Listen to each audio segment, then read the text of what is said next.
اللہ کفا الصلاۃ والسلام علی سید الانبیاء اما بعد اعوذ باللہ من الشیطان الرجیم بسم اللہ الرحمن الرحیم وآت ذا القربى حقہ والمسکین وابن السبیل ولا تبذر تبذیرا ان المبذرین کانوا اخوان الشیاطین وکان الشیطان لربہ کفورا وإما تردن عنہم ابتغاء رحمت من ربک ترجوها فقل لهم قولا میسورا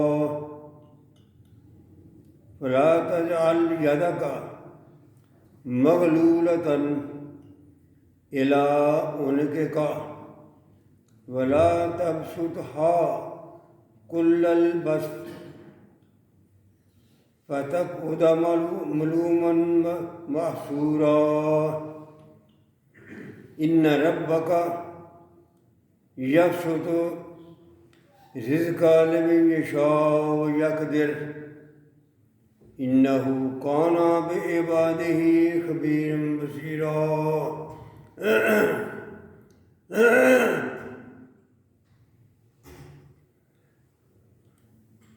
سامعین محترم،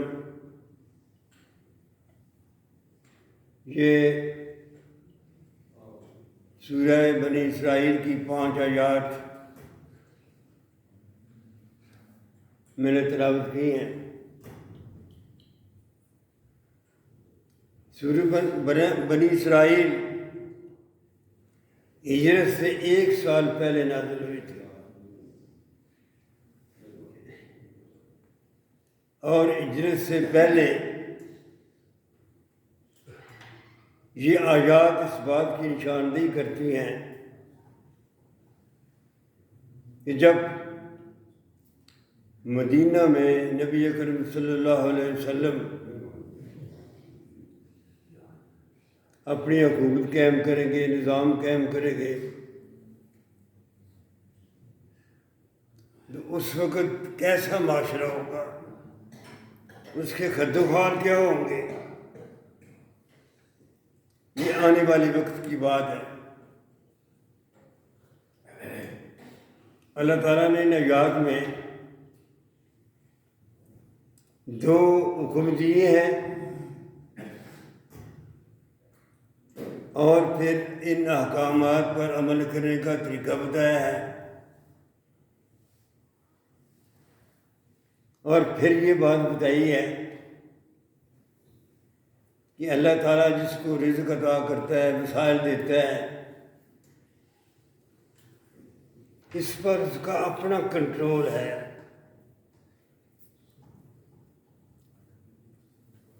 تو دیکھیے، آغاز کرتے ہیں وآت ذا القربى حقہ۔ قرآن بھی اعلان کرتا ہے کہ جو تمہارے غریب رشتہ دار ہیں، تعلق والے ہیں، ان کو ان کا حق دے دو۔ وآت ذا القربى حقہ، ان کا حق دے دو۔ والمسکین، اور مسکینوں کو بھی ان کا حق دے دو۔ وابن السبیل، جو مسافر ہیں، کہ ضرورت مند ہیں سفر کے دوران، ان کو بھی ان کا حق دے دو۔ تو یہ اللہ تعالیٰ نے 2 حکم دیے ہیں، ایک یہ حکم دیا ہے، دوسرا ہے ولا تبذر تبذیرا، لیکن فضول خرچی نہ کرو، ان کی حقوق تو ادا کرو، لیکن فضول خرچی نہ کرو۔ اب سامعین محترم، یہ ہم نے دیکھنا ہے کہ ان کے حقوق کیا ہیں اور فضول خرچی کی دین اسلام میں تعریف کیا ہے، کس بات کو اللہ کا قرآن فضول خرچی کہتا ہے۔ پہلے فرمایا کہ حق دے دو رشتہ داروں کا، مسکینوں کا، مسافروں کا۔ تو بعض بات بندہ یہ سوچتا ہے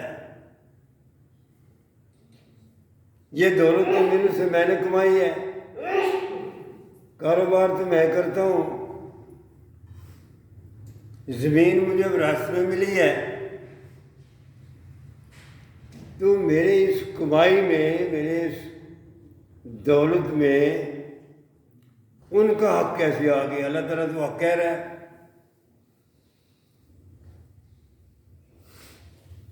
یہ بعض اوقات انسان کے ذہن میں جہالت کی وجہ سے، لا علمی کی وجہ سے سوال پیدا ہوتا ہے،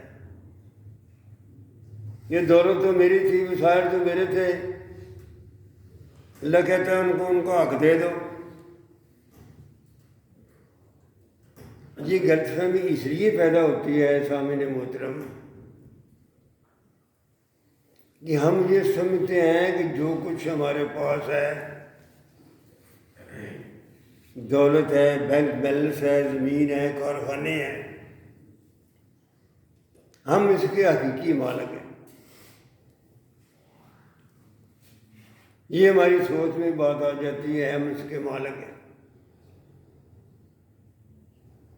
اصل بات جو قرآن ہمیں بار بار سمجھاتا ہے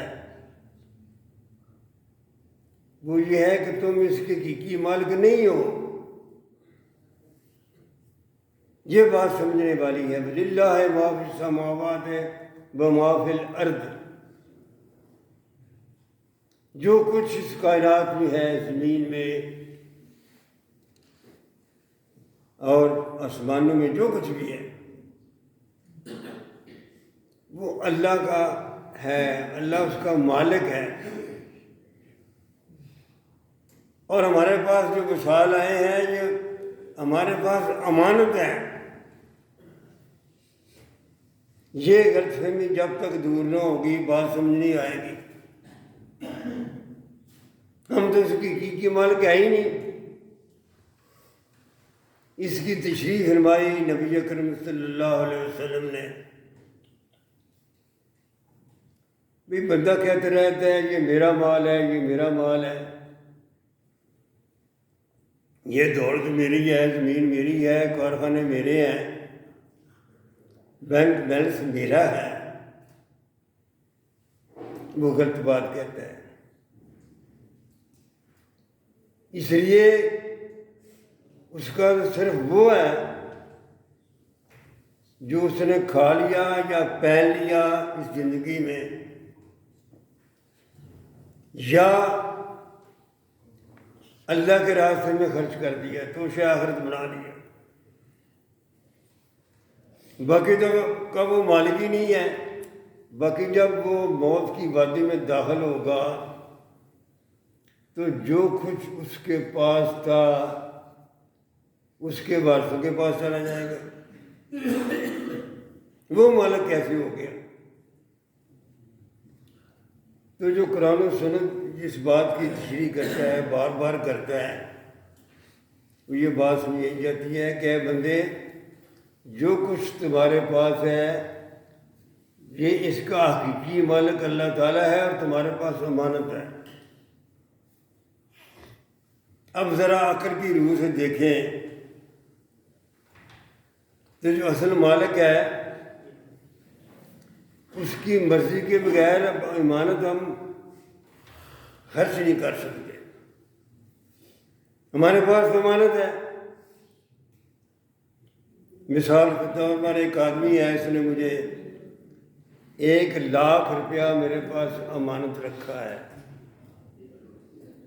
وہ میرے پاس امانت ہے۔ وہ امانت دینے والا مجھے کہتا ہے کہ 10,000 فلاں کو دے دو، 10,000 فلاں کو دے دو، تو میں دے دوں گا، اس لیے کہ مجھے پتہ ہے یہ پیسے میرے نہیں ہیں، میرے پاس تو امانت ہے۔ تو زندگی میں یہ غلط فہمی موجود رہتی ہے کہ ہم یہ سمجھتے رہتے ہیں زندگی میں محنت میں نے کی ہے، دن رات میں نے محنت کی ہے، پیسے کمائے ہیں، میں اس کا مالک ہوں۔ ایسی بات نہیں ہے۔ جو کچھ بھی تمہارے پاس ہے تم اس کے حقیقی مالک نہیں۔ اس لیے اللہ تعالیٰ فرماتا ہے کہ دیکھو میں نے تمہیں وسائل دیے ہیں، یہ میری عنایت ہے، اور میں یہ کہہ رہا ہوں کہ اس میں تمہارے مال میں حق ہے، تمہارے رشتہ داروں کا، مسافروں کا، مسکینوں کا، یتیموں کا حق ہے۔ اس لیے یہ مسئلہ سمجھنے والا ہے کہ جب آدمی کسی کی مدد کرتا ہے، ایک آدمی صاحب حیثیت ہے، اس کے پاس مالی وسائل ہیں، تو جب وہ کسی کی مدد کرے گا، اگر اس کو اللہ اس کے رسول صلی اللہ علیہ وسلم کے فرمان یاد ہیں تو سمجھے گا ٹھیک ہے، میرے پاس تو امانت ہے، میں نے ان کو حق ان کو دینا ہے، اس پر احسان نہیں ہے۔ اگر کوئی آدمی سمجھے گا کہ میں اس پر احسان کر رہا ہوں، یہ غریب رشتہ دار تھا، میرے پاس آیا ہے، میں نے اس کو پیسے دیے، اس پر احسان کیا ہے، تو وہ غلط بات کرتا ہے۔ احسان تو تب ہونا جب تم اس کے حقیقی مالک ہو۔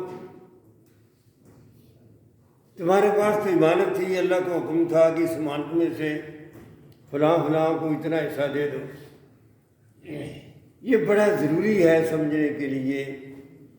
زندگی میں ہمارے پاس اللہ کے دیے ہوئے وسائل ہوتے ہیں، پیسے ہوتے ہیں، تو ہم سمجھتے ہیں کہ ہم کسی پر، کسی کی غریب آدمی کی مدد کر کے، کسی بیمار کا علاج کرا کے، کسی بھوکے کو کھانا کھلا کے، کسی پیاسے کو پانی پلا کے شاید ہم پر اس پر احسان کر رہے ہیں۔ احسان نہیں ہے۔ اگر سمجھو گے کہ میں احسان کر رہا ہوں تو قرآن کے الفاظ میں تمہارا سب کچھ ضائع ہو جائے گا۔ احسان کس بات کا؟ جو ہمارے پاس وسائل ہیں، جو تمہیں اللہ تعالیٰ نے دل و دماغ کی صلاحیتیں دی ہیں، جن سے کام لے کر تم نے یہ سارے دولت اکٹھی کی ہے، اس کی عطا ہے۔ تو پہلا حکم یہ ہے، وہ یہ ہے وَآتِ ذَا الْقُرْبَىٰ حَقَّهُ وَالْمِسْكِينَ وَابْنَ السَّبِيلِ، ان کو حق دے دو۔ تمہارے پاس وسائل ہیں، تمہارے اس وسائل میں ان کا حق ہے۔ دوسرا حکم یہ ہے کہ وَلَا تُبَذِّرْ تَبْذِيرًا، فضول کاموں میں خرچ کیوں کرتے ہو؟ فضول خرچی نہ کرو۔ فضول خرچی دین اسلام کے نزدیک چاہے پیسے تھوڑے ہوں یا زیادہ ہوں، فضول کاموں پر خرچ کیے جائیں وہ فضول خرچی ہے۔ اگر ایک آدمی غلط کام کون سے ہیں؟ اپنی نمائش کی خاطر کوئی شراب پیتا ہے، کوئی جوا کھیلتا ہے، کوئی غلط کام کرتا ہے، کوئی دعوتیں دیتا ہے کہ لوگ مجھے کہیں کہ بڑا امیر آدمی ہے، کیا بات ہے۔ ایسے کام جن کا کوئی فائدہ نہ ہو کسی کو، نمائش کے لیے یہ کی جاتے ہیں، وہ سب فضول خرچی ہے، چاہے وہ 5 روپے ہوں چاہے 5 لاکھ ہوں۔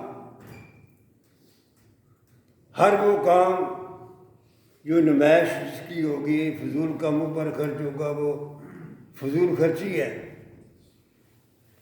تو اللہ تعالیٰ فرما رہا ہے دیکھو پہلے تو حق دو نا ان کو جن کا تمہارے مال میں حق ہے، پھر فضول خرچی کیوں کرتے ہو؟ اس لیے کہ جو فضول خرچ ہیں وہ شیطان کے بھائی ہیں، وہ ٹولہ شیطانی ہے۔ آپ دیکھتے ہیں کہ ہمارے معاشرے میں بہت سے لوگ ایسے ہیں جو کسی کا حق جو ہے اس کو دینے کی بجائے ایسے کم پر خرچ کرتے ہیں۔ مثلا شادی کی ہے، کروڑوں روپے خرچ کر دیے، کس لیے؟ نمائش کے لیے۔ نمائش کے لیے غلط کاموں پر خرچ کرنا جو ہے یہ اللہ تعالیٰ اس سے منع فرما رہا ہے۔ اور آپ دیکھتے ہیں کہ بعض کا جہاں کسی میرج ہال میں کھانا ہو رہا ہے، باہر کئی ایسے غریب بیچارے سڑک پر بیٹھے ہوتے ہیں جن کو تو ایک لقمہ نصیب نہیں ہوتا، لیکن اس طرف تم کروڑوں روپے خرچ کر رہے ہو۔ تو یہ فضول خرچی جو ہے یہ شیطانی کام ہے۔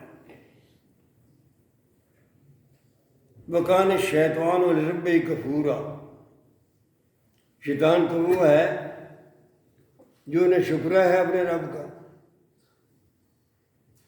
نہ شکرہ ہے، تم اس کے ساتھ اس کی پارٹی میں کیوں شامل ہوتے ہو؟ اللہ فرما رہا ہے کہ تم کیا کرتے ہو؟ شیطان کے ساتھ ہی بنتے ہو۔ وہ تو ہے ہی نہ شکرہ، غلط کرتا ہے، وہ کرتا ہے جو۔ اب جب اللہ تعالیٰ نے یہ 2 حکم دے دیے کہ غریب رشتہ داروں کو یا باقی مسکینوں اور مسافروں کو ان کا حق دو، فضول خرچی نہ کرو، تو ساتھ اس کا علاج بھی بتا دیا۔ وہ علاج کیا ہے؟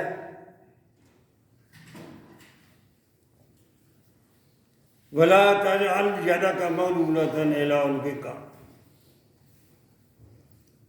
دیکھو جو تمہارے پاس وسائل ہیں ان پر سانپ بن کر نہ بیٹھو۔ اللہ تعالیٰ فرما رہا ہے کہ اپنے ہاتھوں کو اپنی گردن میں اس طرح نہ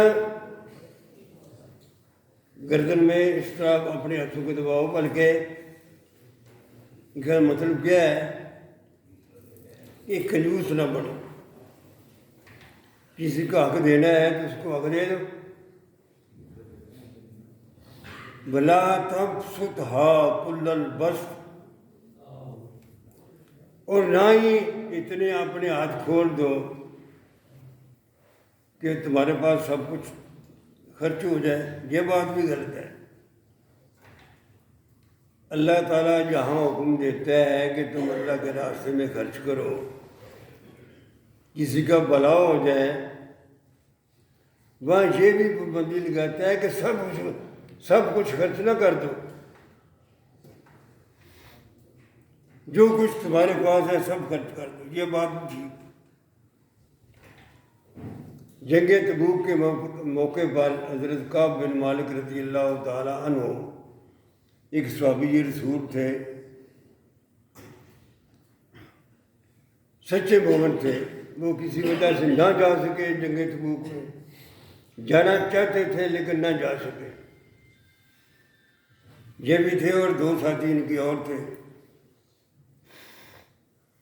تو جب نبی کرم صلی اللہ علیہ وسلم واپس آئے جنگ تبوک سے، تو بہت سے لوگ وہاں آئے یہ بتانے کے لیے کہ یا رسول اللہ میں جانا تو چاہتا تھا لیکن جا نہیں سکا، یہ ہے میری بیوی بیمار ہے، کوئی بہانے بنا دیے۔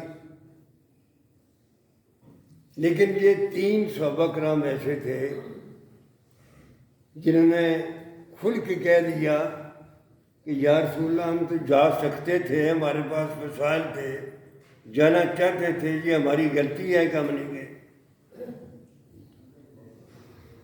اعتراف کر لیا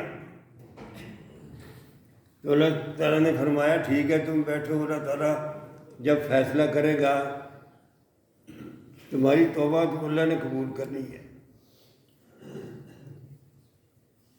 تو اللہ تعالیٰ نے توبہ قبول کر لی۔ 40 دن کے بعد قرآن پاک میں وہ سارا واقعہ آتا ہے۔ تو حضرت کعب بن مالک ان میں سے ایک صحابی تھے، انہوں نے عرض کیا یا رسول اللہ جس چیز نے مجھے جنگ تبوک میں جانے سے روکا ہے وہ میرے باغات ہیں، میرے کھیت ہیں، انہوں نے مجھے روکا ہے۔ تو میں یہ سمجھتا ہوں کہ اپنے سارے کھیت، سارے باغات اللہ کے راستے میں خرچ کر دیں۔ انہوں نے مجھے روکا تھا۔ ان صحابی کا رضی اللہ تعالیٰ عنہ کا جذبہ تو بڑا نیک تھا، یہ اللہ کے راستے میں سارا مال دینا چاہتے تھے، لیکن آپ نے منع فرما دیا کہ تم خرچ کرو اللہ کے راستے میں، تیسرا حصہ مال خرچ کرو، باقی جو مال ہے وہ تمہارا مولساک ہے۔ یہیں سے مسئلہ نکلتا ہے کہ ایک آدمی اپنی زندگی میں اپنے مال و دولت میں سے خرچ کرنا چاہتا ہے تو وہ سارا مال خرچ نہیں کر سکتا، اس لیے کہ اس کے پاس کوئی پیسہ ہے۔ ہاں البتہ نبی اکرم صلی اللہ علیہ وسلم کے فرمان کے مطابق وہ تیسرا حصہ مال خرچ کر سکتا ہے۔ تو یہ اس بات کا اعلان ہے کہ تم اللہ کے راستے میں خرچ کرو، کنجوس نہ بنو، اور اتنا بھی نہیں ہے کہ سب کچھ خرچ کر دو۔ پھر آخر میں اللہ تعالیٰ نے ایک ویسی فلسفہ بیان کیا کہ اور اس بات کو فلسفہ بیان کر کے انسانی عقل کے لیے چھوڑ دیا کہ تم سوچیے ایسا کیوں ہے۔ اللہ فرماتا ہے دیکھو ان ربک یبسط الرزق لمن یشاء، اے اس دنیا میں رہنے والوں، کلمہ پڑھنے والوں، سن لو بات، یہ اللہ کے پاس اختیار ہے، جس کو چاہے وصال دے دیتا ہے۔ وَيَقْدِرُ، وہ جس کو چاہتا ہے کم وسائل دیتا ہے۔ یہ اللہ کا اختیار ہے، کسی کو امیر بنا دیا، کسی کو غریب بنا دیا، کسی کا قد لمبا ہوا، کسی کا چھوٹا ہوا، گورے رنگ کا ہے، کوئی کالے رنگ کا ہے، کوئی بڑا ذہین ہے، کوئی ذہین نہیں ہے۔ یہ تنوع اور جدت اللہ تعالیٰ فرماتا ہے یہ میرے اختیار میں ہے۔ اب یہاں سامعین محترم بعض بات ذہن میں سوال آتا ہے کہ یا اللہ تو اس کائنات کا مالک ہے، تو نے ساری کائنات پیدا کی ہے، چھوٹی چیونٹی سے لے کر ہاتھی تک، اور سارے اجرام فن کی یا اللہ تو نے پیدا کی ہے، تو خالق ہے۔ اگر تو چاہتا تو ایسا بھی کر سکتا تھا کہ سارے انسان برابر ہوتے، سب کے پاس مال برابر ہوتا، کوئی کسی کا محتاج نہ ہوتا۔ یہ بات اللہ کے اختیار میں تھی، اللہ ایسا کر سکتا تھا، وہ خالق ہے۔ اب جو فرما رہا ہے کہ غریب آدمی کو ان کو حق دو، تو پہلے کوئی غریب نہ ہوتا، یا اللہ تو ایسا کر سکتا تھا، یہ حکم دے دیا۔ لیکن اس بات کو انسانی عقل اور شعور کے لیے چھوڑ دیا، یہ اللہ نے ایسا کیوں کیا ہے؟ کسی کے پاس مال ہے، کسی کے پاس کچھ بھی نہیں ہے، یہ جو فرق ہے قابلیت کا، مال و دولت کا، یہ کیوں ہے؟ تو ذرا سوچیں تو بات سمجھ آ جاتی ہے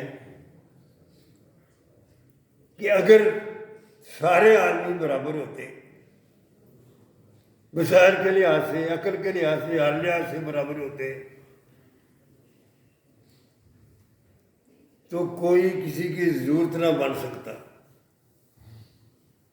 کسی کی ضرورت ہی نہ ہوتی۔ معاشرے کے افراد میں تعلقات اس طرح نہ بنتے جس طرح کے ضرورت تعلقات کو بنا دیتی ہے۔ پھر یہ معاشرہ